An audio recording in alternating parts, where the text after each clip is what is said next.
Master Kenway! Master Kenway! Yes, may I help you? Charles Lee, sir. A pleasure to make your acquaintance. I've been asked to introduce you to the city, help you settle in. Oh, no need, sir.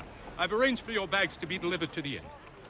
Hello all and welcome back to Broadside, the channel where we explore actual history as it is portrayed in video games. In this video we're going to explore Long Wharf, the historic American pier in Boston, as it is portrayed in Assassin's Creed 3, Fallout 4, and of course, real life. Let's dive into it.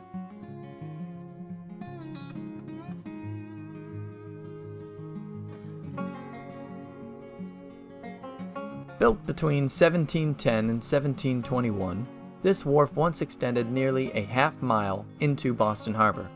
Its purpose was to allow easy access to the many warehouses and stores in the area. Ships could tie up and unload, and did so in great numbers from its founding. The cordage industry, the rope-making industry, was one of the city's largest employers and took up much of that space, as well as shipbuilding and fishing. As the population grew and more land was needed, the area around Long Wharf slowly filled, and its name became, well, less and less accurate. Over time, Boston lost its place as one of the major ports in the United States, and instead of shipping, today Long Wharf is more akin to an area for tourism. Let's now jump back to Assassin's Creed 3, where we get to explore Long Wharf as it appeared in 1754. And throughout the American Revolution in the 1770s and early 1780s. There isn't much to say about how the wharf transitions over the years in this game because, as far as I can tell, it doesn't really. Instead, let's talk about what it shows us about this important part of Boston. As we walk along Long Wharf, we should take note of the different vessels and the hustle and bustle that is around this area. Obviously, Long Wharf at this point in time was the lifeblood, the beating heart of Boston. We can see active trading posts with fish displayed, much like we saw in Assassin's Creed 2 in the streets of Venice. Fishing is an industry that is key in Boston at this point. We see different shops and warehouses with signs. We can see the local news with town criers walking around. Many sailors who are coming into the port of Boston, this is where they're going to tell what they've heard from back in the home country and where they're going to pick up what's happening in the colonies at this point. Docks, piers, wharfs, they were all great areas where you could garner information, receive the news of the day from where you were, and transfer your news from back home. We can also take note of how long it is. Long Wharf was not named that sarcastically or ironically. Long Wharf was in fact a very long series of wooden planks and docks, and it gave plenty of room for vessels to tie up to and allow for a significant amount of trade to happen. At the end of the dock though, I'd like to point out just one thing, a tiny side note, and it's a continental flag. I believe this was called the Continental Flag 1775, and it's a blend of the meteor flag and the pine tree flag. This, in 1754, wouldn't exist, shouldn't be here.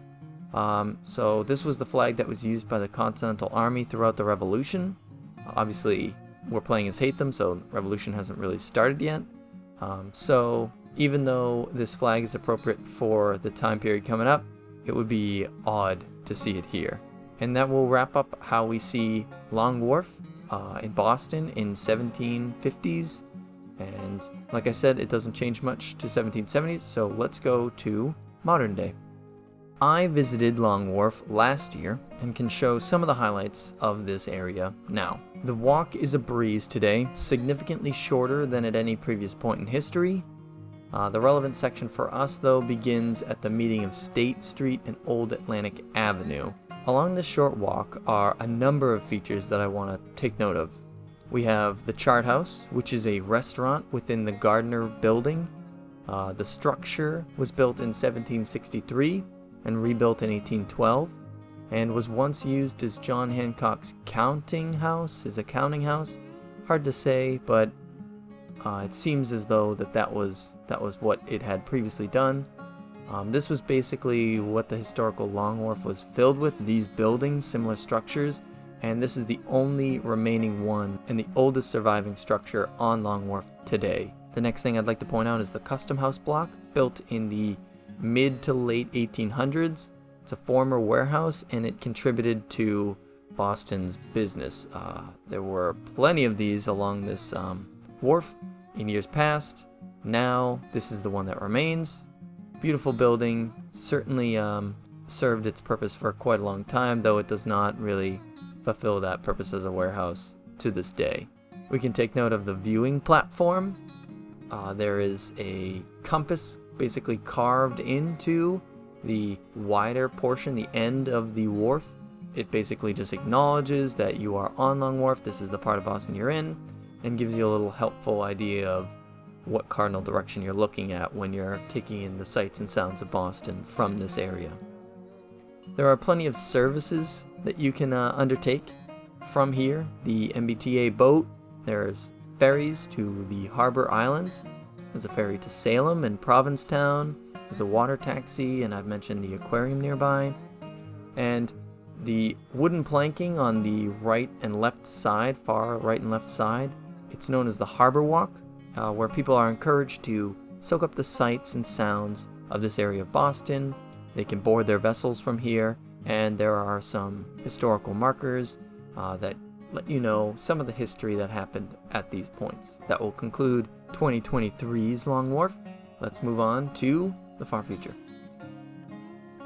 Now, diving into Fallout 4, finding Long Wharf can be a challenge. It's an unmarked location, but there are plenty of actual historical locations that have survived in the Fallout universe. So in our world, Long Wharf is a straight shot from Boston's old State House and right near the Custom House Tower and Faneuil Hall.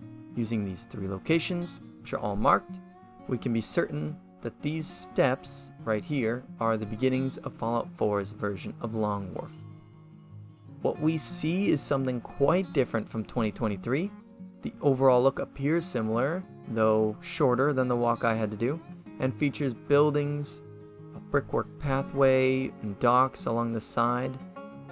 I can't say that any of the buildings on the wharf are those that exist today.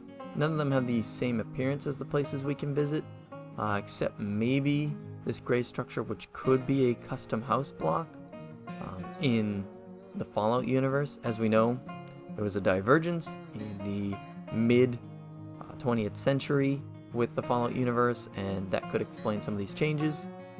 So nothing too chaotic here, nothing too dramatic of a difference. Now, obviously there are some residents here in the post-apocalypse that have altered the mood, so my apologies. But the viewing platform that many a tourist and local have enjoyed in our world is still around, and with some minor changes. Specifically, the star in 2023 with a compass is a different design in the Fallout universe. There are vessels around that make it look like this was a fairly active part of Boston Harbor, which is still true of 2023, though not so much for tugs.